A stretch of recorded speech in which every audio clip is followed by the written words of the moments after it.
কই গো, কিছু ঠিক করলে? ছেলেকে কোন স্কুলে ভর্তি করাবে? এই ছেলেকে আর ভর্তি? যেই স্কুলেই নিয়ে যাচ্ছি এই ছেলের ইন্টারভিউ শুনে কেউ তো ভর্তি নিতেই চাচ্ছে না। তাই বলে আমাদের ছেলেকে কি আর পড়াবো না? তোমার এটা ছেলে ছেলে তো নয়, যেন পুঙ্গের ভর্তি।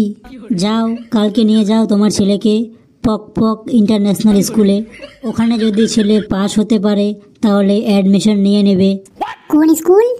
আরে পক পক ইন্টারন্যাশনাল স্কুল গো, পক পক ইন্টারন্যাশনাল স্কুল। ঠিক আছে, আমি দেখছি। আমি কালকে নিয়ে যাব, দেখবো ইন্টারভিউতে কেমন কি হচ্ছে। কই রে বাবা ফুচকা, একটু এদিকে আয় তো। কি হয়েছে মা, আমাকে ডাকলে কেন? কালকে তোকে পক পক ইন্টারন্যাশনাল স্কুলে নিয়ে যাব। ওখানে তোকে স্যার যা যা প্রশ্ন জিজ্ঞেস করবে সবগুলোর ভালো ভালো উত্তর দিবি, একদম ঠিকঠাক উত্তর দিবি। ওকে মা, ঠিক আছে, একদম টেনশন করিও না তুমি। পক পক ইন্টারন্যাশনাল স্কুল। আচ্ছা বাবা, যা তাহলে এখন তুই। আমার ফুচকা বাবা, তোকে স্যার যা যা জিজ্ঞেস করবে একদম ভালো ভালো উত্তর দিবি, সঠিক সঠিক উত্তর দিবি। ঠিক আছে মা, তুমি একদম টেনশন করিও না। তোকে এখানে ভর্তি হতেই হবে, এটা একটা খুব ভালো স্কুল।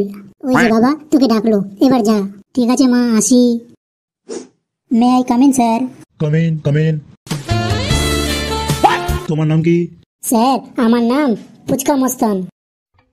তোমার বাবার নাম? আমার বাবার নাম পেলু মস্তান। আর তোমার মায়ের নাম? আমার মায়ের নাম কটকটি মস্তান। তোর ফ্যামিলি তো সবই মস্তান, মস্তান ফ্যামিলির ছেলে। দেখা যাক তুই যে প্রশ্নের উত্তর কেমন কেমন দিস। আমি যা যা প্রশ্ন বলবো যদি তার ঠিকঠাক উত্তর দাও তাহলেই তুমি আমাদের স্কুলে অ্যাডমিশন হতে পারবে। ঠিক আছে স্যার, আমি ঠিকঠাক উত্তর দেবো, আপনি ধরুন। আমি তোমাকে অঙ্ক থেকে একটা প্রশ্ন জিজ্ঞেস করছি, ওটার উত্তর দাও। যদি 20 জন মানুষ একটা পুকুর 10 দিনে কেটে ফেলে তাহলে ওই পুকুরটি কাটতে 10 জন মানুষ কতদিন সময় নেবে? স্যার এত ইজি প্রশ্ন? হ্যাঁ, এটার উত্তর বল। স্যার আপনি তো আগেই বললেন 20 জন মিলে পুকুরটি অলরেডি কেটে নিয়েছে, তাহলে কাটা পুকুরটা আবার 10 জন মানুষ কাটতে যাবে কেন? কি ডেঞ্জার ছেলে রে বাবা। তোকে আমি এখন বাংলা থেকে একটা প্রশ্ন করছি, ওটার উত্তর বল। আমি স্নান করি, সে স্নান করে, তাহারা স্নান করছে, বলতো এটা কোন কাল? স্যার সবাই যখন স্নান করছে তাহলে এটা বুঝতে হবে একদম শিওর যে এটা গরমকাল। একদম শিওর, একদম শিওর স্যার। এই তুই আগে দাঁত বন্ধ কর। বলতো একটা হাতি আর একটা মশার মধ্যে পার্থক্য কি? স্যার এটা তো খুবই সিম্পল। একটা মশা চাইলেই একটা হাতির উপর উঠে বসতে পারবে, কিন্তু একটা হাতি কখনো চাইলেও একটা মশার উপর বসতে পারবে না। বাহ বাহ, খুব ইন্টেলিজেন্ট, খুব ইন্টেলিজেন্ট। আচ্ছা, আর একটা প্রশ্নের উত্তর বলো তো, ঘুম পেলে আমরা বিছানায় যাই কেন? কেন না স্যার, ঘুম পাইলে বিছানা তো আমাদের কাছে আসতে পারে না, তাই আমরা বিছানার পাশে যাই। কি সাংঘাতিক উত্তর রে বাবা। ছেলেটা তো দেখছি বড্ড পেকে গেছে। এ তো দেখছি অতিরিক্ত ইন্টেলিজেন্ট। দাঁড়া দেখাচ্ছি ইন্টেলিজেন্ট। কিছু বললেন কি স্যার? না না, কিছু বলিনি। আচ্ছা, এমন একটা সমস্যার কথা বলো তো, যেই সমস্যাটা সমাধান করলেও বিপদ আবার না করলেও বিপদ। স্যার আপনি কি লুঙ্গি পরেন? হ্যাঁ, লুঙ্গি পরি। লুঙ্গির সাথে এই প্রশ্নের সম্পর্ক কি? স্যার মনে করুন আপনি একদিন মার্কেট করতে গেলেন, আর ওই মার্কেটের মধ্যে অনেক মানুষ আছে, তার মধ্যে অনেক মহিলাও আছে সেখানে, আর আপনি ওখানে বিড়ি ধরাতে গিয়ে লুঙ্গির মধ্যে আগুন লেগে যায়। তখন যদি আপনি সেখানে লুঙ্গি খুলেন তাহলেও বিপদ, আর যদি লুঙ্গি না খুলেন তাহলেও বিপদ। চুপ! কি বিচ্ছুক ছেলে রে বাবা। হয়েছে হয়েছে, বলো তো কোন সেই জিনিসটা যেটা পুরুষ মানুষই বানিয়েছে অথচ কোনো পুরুষ মানুষ ব্যবহার করতে পারবে না? এটা তো খুবই সিম্পল স্যার, লেডিস টয়লেট। পুরুষরাই বানাই অথচ পুরুষরাই ব্যবহার করতে পারে না। হায় হায়, কি বিচ্ছুক ছেলে রে বাবা। আচ্ছা বাবা, তোমার হবি কি, মানে তুমি কি ভালোবাসো? স্যার আমি কিতাব পড়তে খুব ভালোবাসি। আচ্ছা, কিতাব পড়তে ভালোবাসো, তাহলে তুমি জীবনে কতগুলো কিতাব পড়েছো বলো তো? স্যার এটা তো আমি এখন বলতে পারবো না। কেন? কেন বলতে পারবে না? কেননা স্যার আমি তো এখনো বেঁচে আছি, এখনো মরিনি, তাই জীবিত কালে কতগুলো পড়েছি আর সামনেও কতগুলো পড়বো, কি করে বলবো স্যার? বাপ রে বাপ, কি বিচ্ছুক ছেলে, কি সাংঘাতিক। আচ্ছা বাবা, তুমি বড় হয়ে কি হতে চাও? স্যার আমি বড় হয়ে দাঁতের ডাক্তার হব। আচ্ছা, তুমি দাঁতের ডাক্তারই কেন হবে? কিডনি, ফুসফুস এগুলার ডাক্তার কেন হবে না? স্যার কিডনি ফুসফুস এগুলা তো 2টা করে থাকে, কিন্তু স্যার দাঁত তো আমাদের 32টা থাকে, তাই একটা রোগী আমার কাছে 32 বার আসবে। স্যার একদম ঠিক বললাম তো আমি? বাবারে, তোর যা উত্তর, উত্তর শুনে তো আমি পাগল হয়ে যাচ্ছি। আচ্ছা বাবা বলো তো, যেখানে সেখানে পায়খানা করা ঠিক কি ঠিক না? স্যার যেখানে সেখানে পায়খানা করা একদমই ঠিক না স্যার। বাহ বাহ, একদম ঠিক। কিন্তু বাবা কেন বলো তো?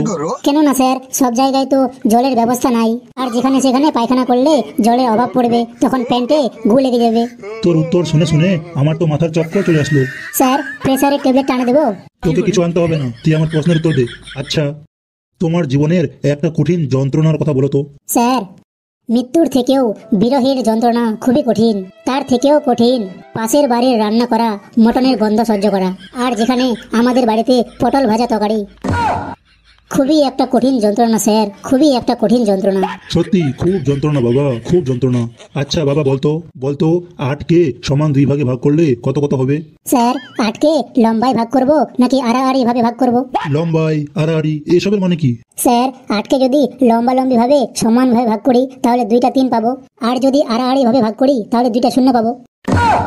স্যার প্রশ্নগুলো খুব মজার, আপনি প্রশ্ন করতে থাকেন। বলতো পিঁপড়ে তোর জীবনে কি উপকার করেছে? স্যার পিঁপড়ে আমার জীবনে একটা অনেক বড় উপকার করেছে।